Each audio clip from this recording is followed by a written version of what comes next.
খাটো লাগছে। এক তো যখন কেউ কাউকে খাটো বলে হাসে, এটা কোনো হাসির জিনিস না। খাটো লম্বা কেউ নিজের ইচ্ছায় হয়নি, তাকে আল্লাহই বানিয়েছে। যাই হোক, অনেকেরই অনেক কিউরিওসিটি। আমার হাইট কত? আমার হাইট হচ্ছে 170 সেন্টিমিটার।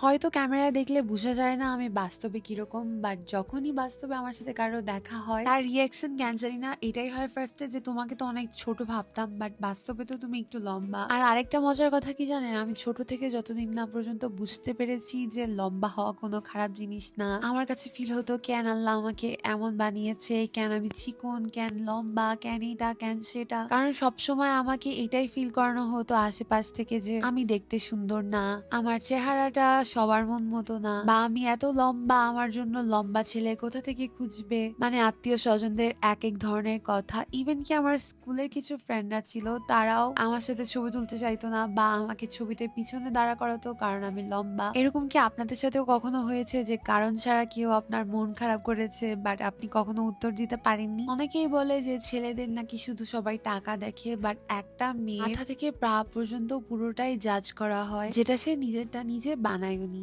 যাই হোক, এসব কথা বাদ দিয়ে আপনাদেরকে সুন্দর একটা পদ্মবিল দেখাই। আমরা জাপানের সাইতামা প্রিফেকচারে একটা সুন্দর পদ্মবিলের বাগানে গিয়েছিলাম। যতটুক চোখ যাচ্ছিল শুধু পদ্ম ফুল আর পদ্ম ফুল। গরম ছিল যে আমার জামাইয়েরও খুব বিরক্ত লাগছিল, সাথে আমারও। তাই তার সাথে যতবারই ভিডিও করছিলাম সে বলছিল থাক আমার ভিডিও করো না, ভিডিও করো না।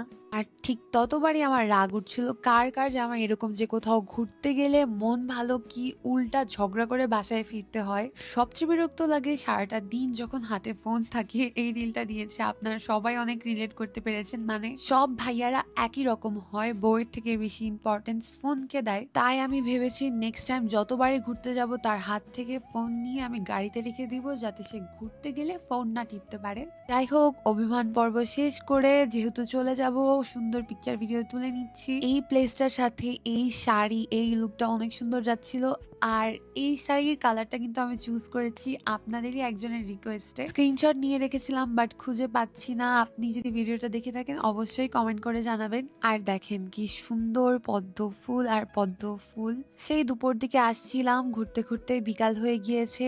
এরপর আমরা চলে যাব আমার ননাসদের বাসায়। এই ভিডিওগুলো ছিল কিন্তু লাস্ট উইক স্যাটারডে সানডে। মানে বুঝেন আমি কয়েকদিন ধরে কতটা ব্যস্ত ছিলাম। এরপর জানালা খুলে প্রকৃতির বাতাস খেতে খেতে আমরা চলে যাচ্ছিলাম আপুদের বাসায়। আর যারা আমার ব্লগ নতুন নতুন দেখেন তাদের প্রশ্ন যে আমার ননাসরা কই থাকে বা আমার ননাসরা জাপানে কখন এসেছে, আমার শ্বশুর শাশুড়ি কই। আমার শ্বশুর শাশুড়ি থাকে বাংলাদেশে, আমার হাজবেন্ড জাপানে এসেছে 10 বছর, তারপর এসেছে আমার ননাস, আর দুইজনই এসেছে স্টুডেন্ট ভিসা। আমার ননাস এসেছে মনে হয় 6 বছর হয়ে গিয়েছে। অনেকের এটাও প্রশ্ন আমার ননাসের বিয়ে